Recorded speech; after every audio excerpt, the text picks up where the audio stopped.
Hello and welcome back to the program. My name is Michael Finney. Today I am joined by Joshua Cinquemani. Would you like to say hello?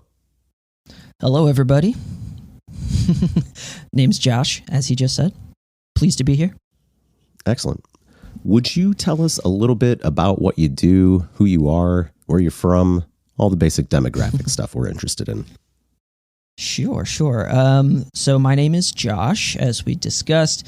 I'm from Texas, originally from Houston, Texas, but now I'm living up in North Texas, Denton specifically. I am a freelance audio engineer and studio owner and do mixing and mastering, record bands and such. And I believe what we're mainly talking about today is my project DJONDO, which is my solo electronic project. And yeah, I guess we can start there. Yeah, that's a perfect place to start. We want to promote the newest work. And why don't you tell us a little bit about what DJONDO is doing? Genre, how you orchestrated and wrote it, produced it, anything that you think is important for people to know. Sure. So the new album is called Liminoid Drift. It is an 8-track album that just came out on a record label based out of Austin, Texas called Aural Canyon. There's a limited run of tapes for it on their Bandcamp if anyone's interested, but it is kind of cinematic, ambient, soundscape kind of music, very textural kind of sound bath stuff. Yeah, so that's the new album. Really happy with how it turned out. My first time diving into a lot of synthesized music as opposed to before where I was doing more guitar loops and vocal effects and stuff. So it's kind of a new area for me to explore, and so far it's been pretty well received. How do you perceive the differences in that transition from traditional player instruments, I don't want to say acoustic instruments, but I want to say instruments that you more traditionally interact with in a physical way, in comparison to the DJ studio production type of stuff? I mean, I'm still in both worlds, which is kind of the cool part for me because, I record bands, I play in a band, just played a show last night, actually. So I'm very familiar with that instrument space still. But that's kind of why this project is exciting for me, because it's kind of my free reign area to do purely studio stuff and just really see what I can make in the realm of a stereo image. So it's pretty exciting in that sense, very freeing to be in that space. What led you to transition into the electronic environment? It's a good question. I don't really know if I could pinpoint something specific, but it's always kind of been there for me. I've been doing some form of music since I was probably 6 or 7 years old. But I started recording music in my bedroom at like 17, 18 years old towards the tail end of high school. And it was always kind of my escape hatch from all the bullshit in the world. I would just kind of lock myself in my room and do my thing. At the time, it was very kind of folk-oriented, psych folk stuff. I have it all online as Late Georgian if anyone cares to jump in a time machine and listen to 18-year-old me. But I've always been interested in that space of like what you could do with soundscapes and ambience and kind of atmospheric music. Always been drawn to instrumental music for that same reason. You're not locked in with lyrics and concepts per se. You just kind of have free roam to float around and, be in your head. Yeah, so. I would agree. And that's kind of what drew me to some of your music originally. I don't remember exactly what the album was, but I think it was on SoundCloud. Uh-huh. And it was these guitar oriented soundscapes. They had melodies, right? There was definitely song construction. There was conscientious song construction, but it wasn't necessarily as honed in as in terms of song format as, say, like singer-songwriter stuff would be. You know, you gave yourself a lot more license. Right. There's no like verse chorus structure or anything. Yeah. Yeah. And that's always a great adventure because you don't necessarily know where it's going to take you as a listener. You know, and that's not a slight against singer-songwriter stuff. No. Yeah. And that's not even a massive endorsement of soundscape type of stuff. There's really just different avenues I think that we as musicians kind of explore over time. And there's a lot of different aspects of ourselves that are able to be released through these different mechanisms. Yeah, for sure.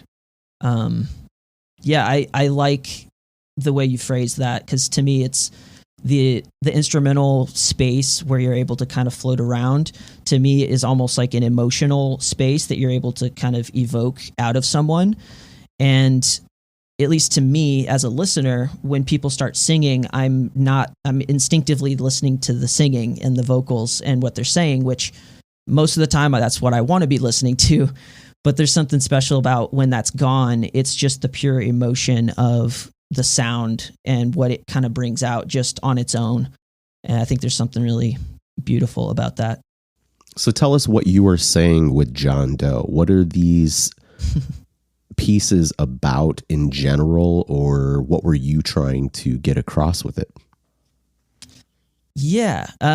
So one thing that we haven't touched on is that this project is a very kind of conceptual project. It's called John Doe, but it's spelled funky. It's all one word, all capital letters, DJONDO. So it looks like John Doe with a silent D at the beginning, basically. And I went with that because it's a weirdly complex way of saying like such a basic name that everyone's heard and said a million times. So I kind of like that dichotomy. But behind that, it's also an acronym for the Dendritic Journal of Neurodimensional Objects, which sounds super complicated, and it is probably a little overcomplicated. But the concept is that it's a science fiction type of a tale, but kind of like an ambient science fiction tale, where you're supposed to be experiencing the thoughts of this person off in the future, some distant galaxy. So that's kind of the backdrop, and I don't usually lead with that because people just kind of glaze over when like, what are you talking about? So first and foremost, it's the music, but I've always been interested in science fiction and the I don't know the right term, but like there's so much you can say with a good science fiction story. It's almost like narrative. Yeah, this narrative structure of science fiction, because it kind of has to take some philosophical points or stances, and it kind of has to project humanity into the future. So there's always this kind of backloaded version of how they see humanity. At least that's the way what I've always loved about science fiction is how these people think humans are going to be in the future. It's a imaginal exercise or something. And so I kind of tried to bring that into the music, which is why I attached this kind of concept to it. So I first started putting music out under this name January of 2020. This was pre-pandemic. And it was called Cryogenics, and it was supposed to be this sound collage thing for basically the sound of your thoughts while you're in cryogenic sleep. For like, so centuries of time, your body's just there inert, but your mind has to be going, right? So something's going on. And I was wondering what it would sound like. So that was how I kicked it off. And then the pandemic hit, and I really found I wasn't able to play shows. I wasn't able to go out. I wasn't really even able to work for a couple months. And I kind of turned inward, as most of us probably did at that time. And I started working on these ambient meditation things just for my own sanity, to kind of sit down and be in a zone and just see what I could get out in one day. That was kind of the idea. And a lot of those tracks ended up to be the next DJONDO album called Familiar Foreign that I put out the beginning of 2021. But yeah, they were definitely like back to the escape hatch metaphor. Music has always kind of been that for me, and this is just kind of the new shape of how it's being channeled out of me. So that was a very long-winded response, but that's okay. That's what we're here for. Yeah, I'll bounce it back to you. Perfectly fine. So how many records have you put out under the DJONDO title? The new one that just came out, Liminoid Drift, is the second full length. I've got that Cryogenics album, which is technically an hour long, but it's 3 tracks and they're each like 20 minutes. It's a bit of a commitment if you're going to listen to it, but I think it's worth it. So I'd say 3 releases, but 2 full lengths that I'm like, they were made to be an album. Gotcha. Yeah. And that's okay. I don't think everything needs to be shelved into an album or into, a package or whatever. Sometimes you just want to do a song or a one-off thing. That's for sure. That's perfectly fine. So you still play in a band. Yeah. Tell us a little bit about that. Sure. I play guitar and sing in a improvised psychedelic rock band called Maestro Maya. It is a trio, just guitar, bass, and drums. And yeah, that's that side of it. Very cool. I have not played in a number of years, but I always like seeing live music, and it feels harder and harder to find it in general, because these things, the trend that we see is more DJ oriented or more karaoke oriented, a lot less live performance. How do you balance those two sides of yourself as you are creating this studio music and then you have this more traditional creative practice? And specifically, if you're in an improvisational band, that's a mental commitment in time, Yeah, for sure. Yeah, and it all kind of ties in with the way I've always kind of approached music, which is very kind of improvised, and I'm typically just trying to be in the moment and get what comes out at that moment.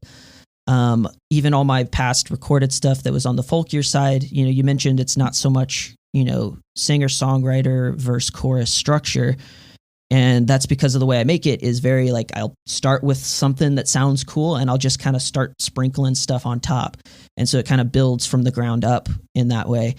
And that's very similar to how we approach our music with Maestro Maya is, we're 3 dudes who have been jamming together for, like 7 years, 8 years now. It's been a long time. So we're very familiar with the way we work and the way we play off of each other. And I say we're improvised, but we definitely have songs. We have recordings. It's all online. You can listen.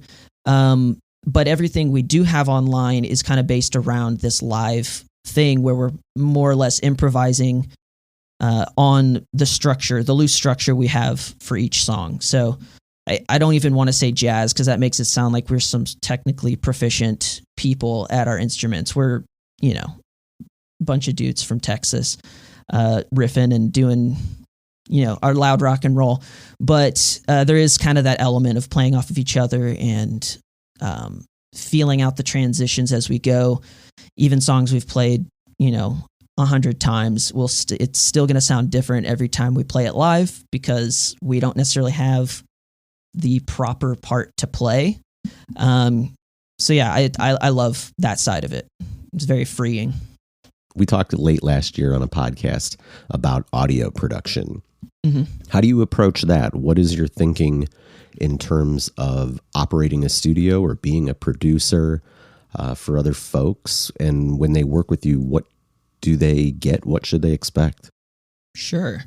I love recording music, both for myself and for others, just because I think that it's one of the most powerful things humans have done. It's up there with all of our TVs and our internets. And like, it's this crowning achievement to me that we have this opportunity to capture and shape sound in a way and kind of put it in a time capsule and send it into the future. and see what happens. And you can communicate so much with audio. So I love working with other people. Basically what I provide is my skills of I know how to use the software and the tools, and I have the microphones and all this. And I just like being that facilitator for other people to be able to get those ideas down without getting bogged down in all the technical side of it. So leave that part to me and you just have fun is kind of the way I see it whenever I'm working with somebody. Do you think of yourself as more of an engineer or a producer when you're working with other folks?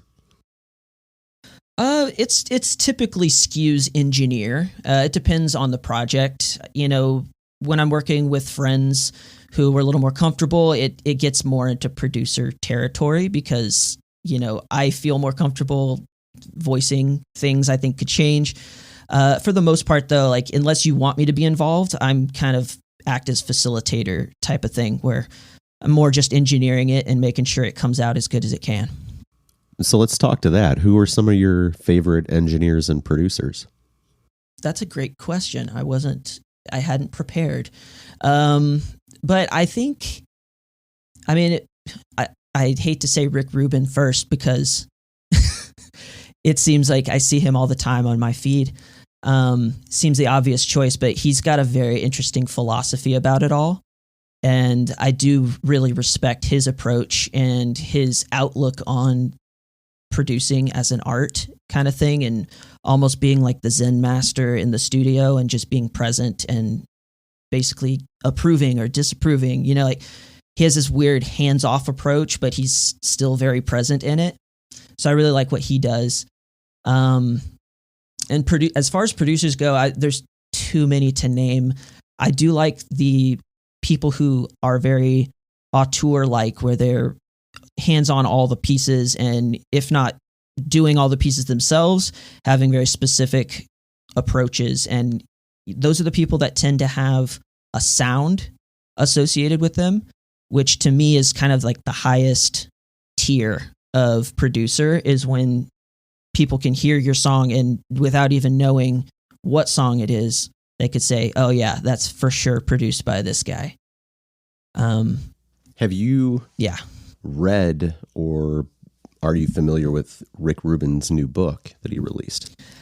I don't have a copy yet, but it's definitely on my list. Yeah, I've heard a lot of good things about it. It's pretty good. I'm not finished. I'm about 100 pages in. Nice. But I will say this. I am in the middle of about half a dozen books, and that's the one I'm most interested in reading right now. Yeah. No, Rick Rubin is an interesting character for sure. Definitely. And I don't think of him as a technical engineer. I think of him as a vibes engineer. Yes. Yeah, that's actually a good point, because he's like openly said that he doesn't really do anything with the engineering, right? He's just there for, like you said, vibes, basically, which is such an interesting take. So yeah, I guess that was not a good example for engineers. Well, that's okay. It's perfectly fine. You're allowed to like who you like. Yeah. I guess one of the people that I would point at just from kind of what you're talking about would be maybe Steve Albini. Mm-hmm. Yeah. You know, yeah, I like Steve Albini. Yeah, not super familiar. Andrew Sheps. Who? I don't know if you're familiar with Andrew Sheps. He's another guy. He's got some plugins out through Waves and stuff, so he's a bit more out there. But just listening to some of his interviews and talks with people has given me a lot of inspiration on the engineering side. He's mostly a mixing engineer, so he's not the one recording it as much as getting the files after the fact and just mixing it. What would we know from him? That's another great question. I couldn't tell you off the top of my head, but let's see if a quick... I know he's worked with some really big names. I want to say he's worked with like Adele. I do consider Adele's first record to be excellently produced and mixed. I don't know if that's the one, but... yeah, so he worked with Adele on 21, and he did Stadium Arcadium too for Red Hot Chili Peppers. That's interesting. So he's done some big... He's a like Grammy Award-winning dude, mostly in the kind of pop space, I guess, but... That's okay. I'm not very knowledgeable though, for sure. Yeah, I'm not at this point. I don't really care where people are coming from. If it sounds good, it sounds good, right? Yeah, absolutely. Well, what else should we know, or what else have we not talked about that you feel is important to get across? Maybe just to circle back to John Doe, the one part we haven't talked about that I think me and you align on would be the visuals that I did for the album, which I used their AI generated visuals. Very cool. And it's 45 minutes of it. I believe it's all up on YouTube already, on the RL Canyon YouTube page. Couple of them that were posted ended up being some of my older animations, but they've all purely AI generated. And yeah, if you want to get into that, we can talk that. I don't want to get too technical for people who don't even know, but I'll let you decide how deep you want to go on that. You tell us anything you want. I think that if it's an integral component of the project, then yeah, let's go there. Sure. Yeah, I guess to back up a little bit further, the concept for this album specifically, Liminoid Drift, is supposed to be the sound of your thoughts while you're being teleported. So the whole 45-minute album is supposed to be in this future universe, like almost like the blink of an eye. But while you're in that blink of an eye, since your body is kind of in that teleportation, it's like this infinite stretch of time, like a weird psychedelic trip of sorts where you're through the wormhole kind of thing. So having said that, that's why I really leaned in on the AI visuals for this album, because like the name of the album suggests, Liminoid Drift, it's this liminal space between kind of the real and the ethereal. And the AI art that was coming out of the Stable Diffusion notebook I was using was just, I thought, just perfect for both the sound that I had made and also the concept of it. So I think it really kind of ties it in with that weird, uncanny feeling that I would imagine. Obviously, no one knows what it's like to be teleported, but in my imagination, that's got to be a pretty weird feeling. So, yeah, I would say go check it out.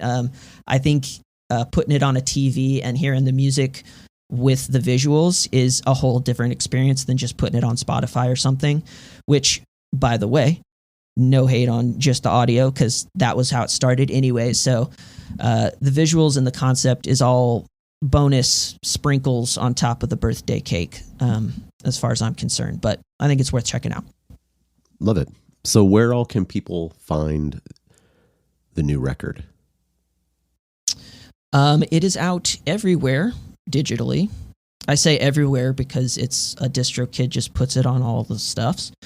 So it's on Spotify, it's on YouTube. Like I said, there's visuals to go along with it on the RL Canyon YouTube page. And they also, the label made a limited run of tapes. I believe there was only 50 copies made. So if you want to buy a tape, they're only $10. There's still some available on their Bandcamp. That is rlcanyonmusic.bandcamp.com if you want to get the tapes. Other than that, if you just search John Doe, spelled DJONDO, you'll pull it up. I've got a Twitter, I've got an Instagram, and SoundCloud, Spotify, all that good stuff. Very cool. Well, Josh, thanks for joining me today. I appreciate you taking the time. Yeah, absolutely. Thanks for having me on.